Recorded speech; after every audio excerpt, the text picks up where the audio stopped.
Hi, this is Scott Garibay, and today we're going to talk about Dungeons & Dragons 5th Edition, and we're going to talk about why the new Legends of Vox Machina Red Band trailer, okay? The trailer for Legends of Vox Machina, the new Amazon animated television show that is going to serve as one, a Critical Role advertisement and Critical Role content, but two, a D&D proxy, a Dungeons and Dragons proxy. We haven't had a Dungeons and Dragons animated show since 1986. There are 3 seasons of the Dungeons and Dragons show. Ran from 1983 to 1986, and we haven't had an animated Dungeons and Dragons show since then. Okay, so this is going to serve as a lot of people are going to say, "Oh, that's a Dungeons and Dragons show," right? But something really interesting happened recently, and that was there was first a Legends of Vox Machina trailer. Okay, and they put on this trailer and they were like, "Hey, check out this cool Vox Machina show. You're gonna love it. Everybody's gonna love it, right?" And it wasn't Red Band, right? It didn't have a bunch of F this, S that in it, right? But then I had forgotten this Critical Role. They curse all the time in their Critical Role show, right? And they kickstarted this, and they promised that sassy cursing would be right up in the show, right? They had to hide it in the first trailer, but now we have the Red Band trailer, right? Which means there's like, say, hey, kids can't watch this because there's a bunch of cursing in it. F kids. We're like, y'all can't watch it. We're like, right? And so what I want to talk about today is I think the Legends of the Vox Machina Red Band trailer is strong evidence, more proof that Matthew Mercer will never, ever actually threaten Dungeons & Dragons 5th Edition. Okay? This is a big topic. I love this topic, right? Because it's really fascinating. So one, I want Dungeons & Dragons to stay at the top. However, I don't want it to stay at the top because there's no competitors, right? Like, I'm a big donut fan. No mystery there, right? So I like Dunkin' Donuts.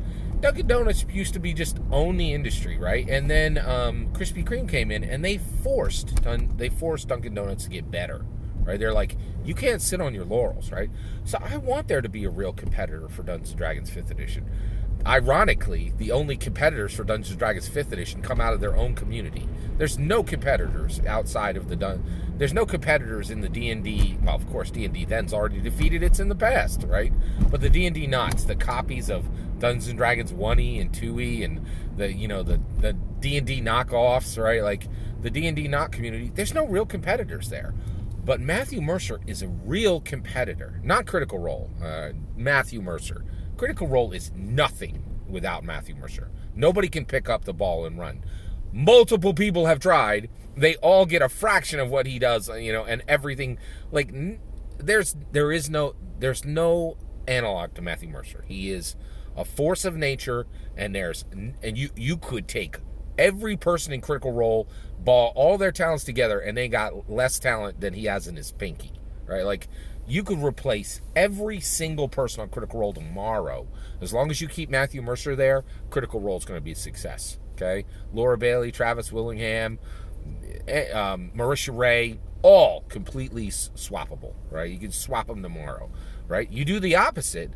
You take Mercer out, you put anybody else in it, and it's already been proven 10 times. Like, nobody can deliver, right? Like, nobody delivers like Mercer, right? It's just a fact, okay?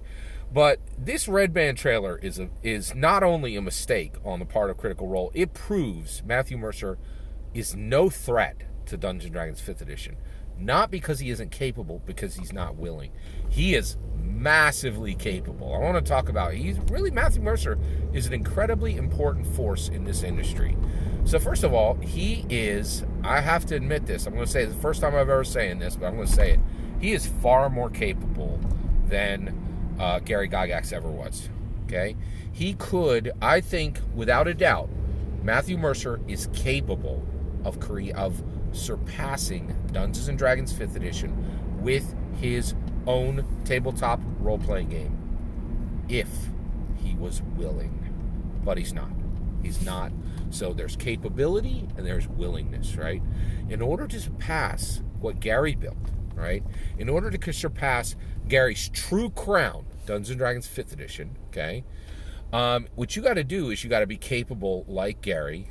And honestly, I'll say it right now. There's no question.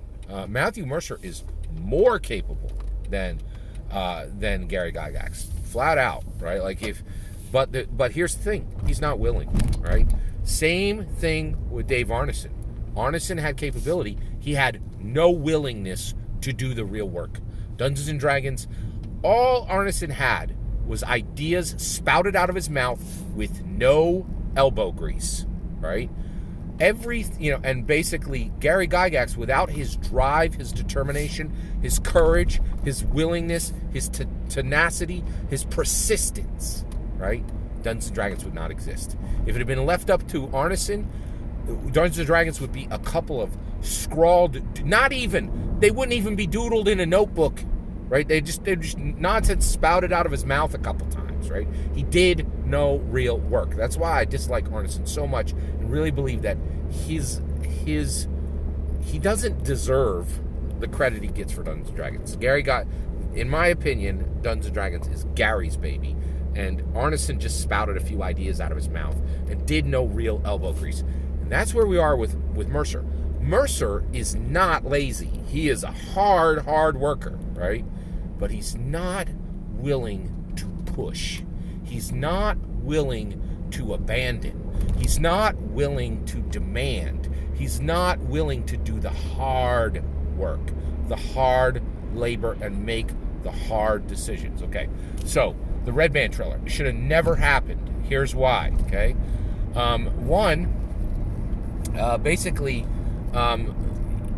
Why should there have been no cursing in this, right? Well, first of all, Dungeons & Dragons is a global success, and it absolutely wrecks every D&D not wannabe out there because it is built for everyone. It's built for 12 years old and up, right? So every December, the capitalism profit engine that is Christmas, like literally thousands of kids get a D&D starter box, ask for it, or get it from their parents, right? And if their parents think that this is just like F this, S that, C word, they're not going to buy this for kids, right? They're not going to buy it for 12-year-olds, right? And we need 12-year-olds starting on Dungeons & Dragons, getting 6 years of actual experience, so that when they roll into college and have time for very long, very engaged, very important games, right? They actually know how to dungeon master, so they don't have a bunch of suck dungeon masters in college, where the real some of the most remembered games ever happen in your college days, right? And so here's the thing, right? He made it so that Marisha Ray and Travis Willingham and Laura Bailey, all who like to curse like crazy, didn't have to control themselves, right? But the problem is, this puts him in the Deadpool bracket and in the Joker bracket, right? Look at the massive appeal of Marvel movies that are not rated R, do not have cursing in them, right? And maybe I think you get one with a PG-13, whatever, right? But the reality is, the movies that control themselves and make themselves accessible to not only to kids, but families, moms, pops, pops, right? Families, right? They make billions, right? Now, Deadpool never made $1 billion, right? Joker made $1 billion, and now where's its sequel? Nowhere. You don't hear anything about it because it was a one-off, right? Deadpool. You want to talk about Deadpool, right? You know where cursing will get you? The company that owned Deadpool went out of business, and Disney bought both Deadpool movies at pennies on the dollar, right? It is a bad business decision to make your content adult, right? And a whole bunch of TTRPG, I'm waiting for them to come down below in the comments below and go, oh, you're wrong, Scott. It's great to have, this stuff. No, you tank your audience, you tank your money, right? And Matthew Mercer, at this point, right? Matthew Mercer has the capability to surpass Gary Gygax, but he lacks the willingness, right? One of the things I'm seeing with Critical Role is I am shocked how he truly is the Michael Jordan, right? He's just carrying the team. The rest of the critical role do nothing to help them. They hold him back, right? They don't. It's so clear they don't even bother to read the PA. So he's there, pouring out, and literally, he built Exandria from the ground up. His players won't even read the DMG, the PHP, and the MM to actually choose races and classes that are in Dungeons & Dragons 5th edition that they're playing, right? They're like, let me make whatever nonsense I want, and then you do all the work to convert it, right? Like, just insanity. Like, it's so bad how much they hold back Mercer, right? And so the reality is, I truly believe Matthew Mercer has every ability to be a true threat to Dungeons & Dragons 5th edition. And all Matthew Mercer would have to do to defeat Gary Gygax is right now say, okay, I get it. We created this biplane and we're flying in the air and we have a lot of momentum. But we need to land this sucker and put jets on it and a kill system, right? Like, so in the old days we had biplanes, right? The American fighter jet today, it's not like, oh, hey, let's use the machine guns to shoot this thing. Let's shoot a missile over there and blow that building up, right? They are kill system weapon platforms, right? We have fighter jets that you could fly over a city and you just say, they flip a switch, right? And they're like, hit the kill switch, right? And it shoots down everything within 30 miles that's moving in the air, right? And hits multiple targets on the ground. It's just literally the pilot hitting the kill switch and letting the kill system go, right? And that's what Mercer has the ability to do, right? But here's the problem. He is not willing to say, oh, no, we can't put cursing in this. We need to make this accessible for families, right? I want to sell plushies to moms and dads, right? And for their kids, right? Their 12-year-olds, right? But he's like, no, I know that would upset Laura Bailey. I better not do that, right? The other thing is, he's got an Amazon show, and there's a senior game designer position open at Wizards of the Coast right now. And he's like, oh, I know I'm at the precipice and I could control the entire TTRPG industry if I committed myself, but let me voice act another video game character, or another bad Netflix god, Zeus, whatever that, nonsense. Let me voice act another video game character or another Netflix anime character, right? He won't commit. He won't make the hard decisions. And then the last is, he's never going to control his friends, right?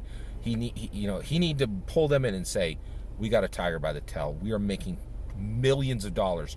All your nonsense needs to stop. You need to treat this like a real job. Let's get ready. Let's take the whole ball of wax, right? Let's do it, right?